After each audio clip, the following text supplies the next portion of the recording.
Tunaingia katika story yetu mpya inayokwenda kwa jina la Saidi. Naitwa Saidi, nina umri wa miaka 30 kwa sasa. Mimi ni kijana ambaye hapo mwanzo nilikuwa na mahusiano na mwanamke, nilikuwa na mahusiano na wanawake tofauti sana. Tena ni wale piskali, wadada wazuri kama wamechorwa. Ila baadaye nikaja kuwa na mahusiano na dada mmoja hivi ambaye alikuwa anaitwa Rehema. Huyu dada anaweza kusema ni mdada ambaye hakuwa na mambo mengi, yani alikuwa ni kawaida sana. Jinsi alivyokuwa hakuwa mzuri sana, na hata maisha yake hakuwa ni wale wadada wa kujilemba sana. Yeye alikuwa yupo kawaida, sipo tu. Mimi nilishazoea kutembea na wadada ambao ni wazuri sana, piskali za kwenda. Ila kama mwanaume niliamua kubadilisha radha na kutembea na Rehema, mdada wa kawaida tu, na ndo mdada ambaye sikuwahi kuvutiwa naye sana, ila ni vile tu tamaa za mwanaume.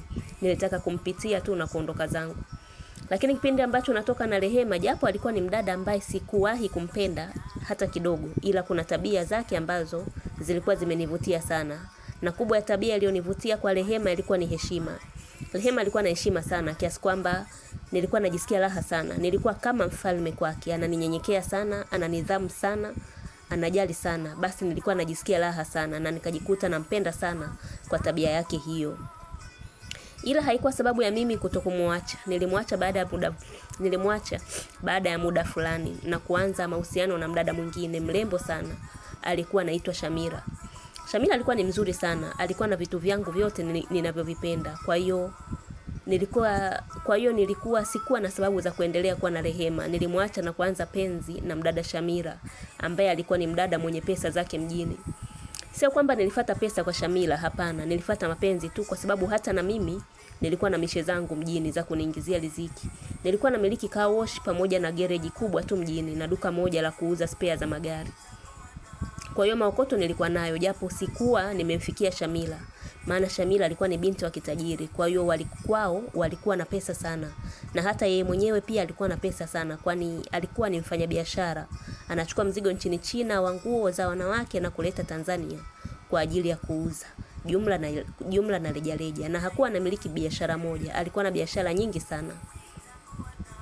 Kwa hiyo nilijiweka hapo kwa mdada Shamila na kuanza mahusiano naye. Mara ya kwanza mapenzi yetu yalikuwa mazuri sana, kiasi kwamba niliwaza ndoa na huyu mwanadada. Maana tulikuwa tunapendana sio poa. Shamila alikuwa ananilazimisha kila siku niweze kuhamia nyumbani kwake, maana alikuwa anamiliki mjengo wa maana. Alisema kajengewa na wazazi wake. Mimi nilikuwa nimepanga apartment moja hivi ya chumba kimoja ambacho ni master na seble pamoja na jiko. Kwa hiyo yeye alitaka nitoke pale na niweze kuhamia kwake. Mimi nilikataa kufanya hivyo. Basi nilivyokataa akaniambia kuwa atakuwa haji nyumbani kwangu kwa sababu yeye hajazoea kukaa sehemu ya kujibana kama kwangu. Amezoea kukaa nyumba ya kujiachia. Kwa hiyo mimi ndo nilikuwa naenda kwake siku moja kulala, ila yeye alikuwa haji kwangu. Nikaona fresh tu kwa sababu ndio walivyo watoto wa kishua. Wamezoea kukaa nyumba kama hekalu. Maisha yakawa yanaendelea hivyo. Lakini baada ya miezi kadhaa kupita, Shamila akaamua kunionyesha makucha yake.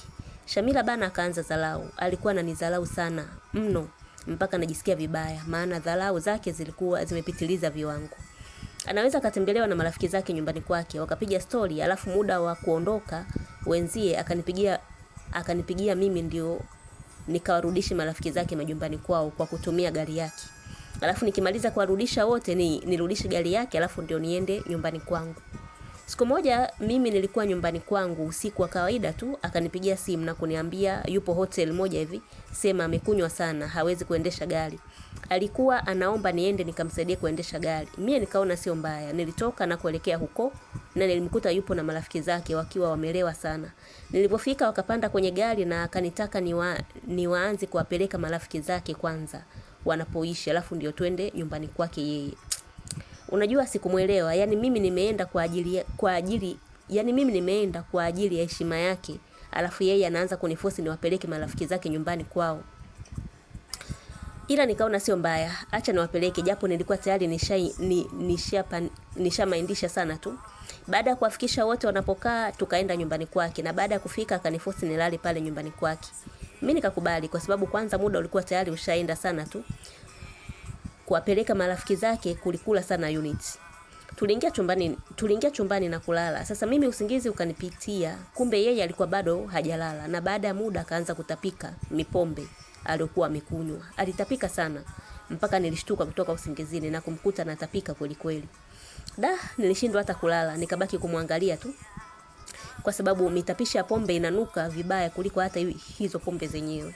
Alivyomaliza kutapika akaniambia eti mimi ndio nisafishe pale kitandani. Nilimshangaa sana huyu binti na kumuuliza mara mbili kwa mimi ndio nisafishe alipotapikia yeye. Akanambia ndio mimi ndio nisafishe, au kama staki basi amuite dada wa kazi wake. Sasa mimi mara nyingi huaga namwambia kuwa sihitaji dada wa kazi aingie chumbani kwetu. Na hiyo ndio wakaitumia kama fimbo kuwa kwa kuwa sitaki mfanyakazi aingie chumbani kwetu, basi mimi ndio nifanye usafi pale kitandani alipopachafua. Nilifanya, lakini niliona huu ni ujinga sasa. Hapa bado sijamuoa. Sasa nikija kumuoa si itakuwa balaa zaidi. Nilikosa utulivu wa akili na kuanza kuwa na walakini na Shamila.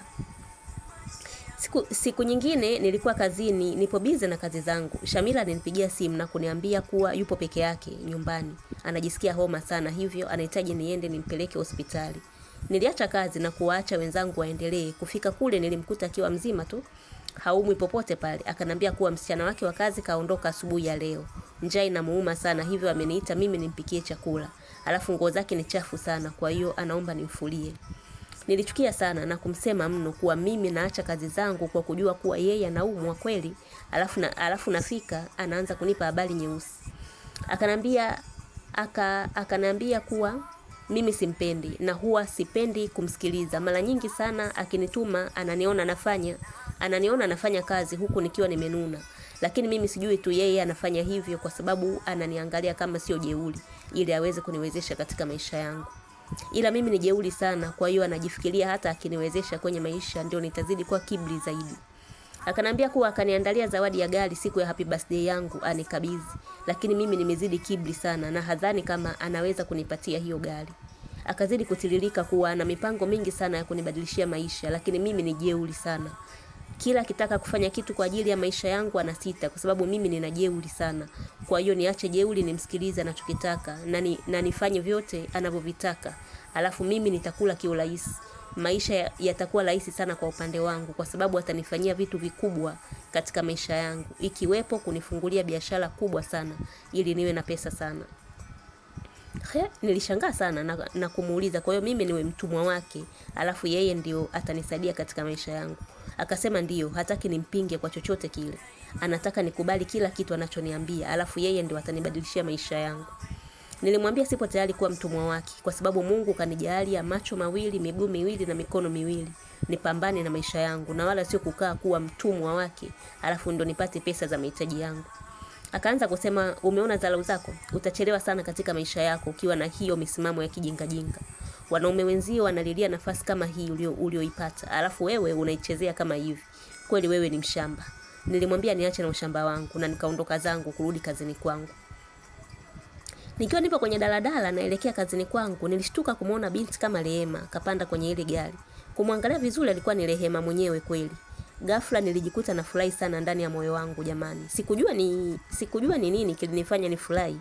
Maana nilitoka nikiwa na hasira sana kwa Shamila.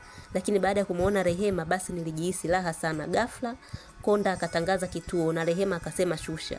Sikutaka kumwachia Rehema. Nilishuka na mimi japo hakikuwa kituo changu cha kushuka. Hiyo ni part 1, part 2 tutaendelea.